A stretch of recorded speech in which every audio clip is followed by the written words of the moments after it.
To South Africa now, where police have fired stun grenades while using water cannons as the latest wave of anti-immigrant protests broke out again in South Africa's capital, Pretoria. This is President Jacob Zuma had condemned the violence and appealed for calm. Resentment against foreigners has sometimes turned deadly in the country amid accusations that they take jobs from locals in a nation where unemployment is above 25%. Others are blamed for drug dealing and other crimes. Let's get more from Aisha Ismail in Cape Town. Aisha, what's the latest with that situation in Pretoria? Well, South Africa's acting National Police Commissioner has described the situation in Pretoria as being under control. But of course, with these kinds of marches and demonstrations, there's no telling what might happen later. Earlier today, we saw certain parts of Pretoria come to a standstill, with locals marching against immigrants whom they accuse of committing crimes, drug trafficking and taking jobs away from locals.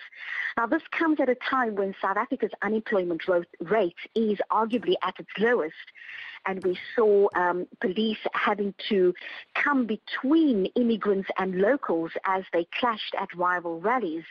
And police say about 136 people were arrested in Pretoria over the past 24 hours. But President Jacob Zuma, while condemning the violence against immigrants, has been at pains to say that the march in Pretoria showed that South African citizens had enough of crime and stressed that the protest was not xenophobic. Aisha, are these protests targeting all immigrants in general, or actually a specific group as such?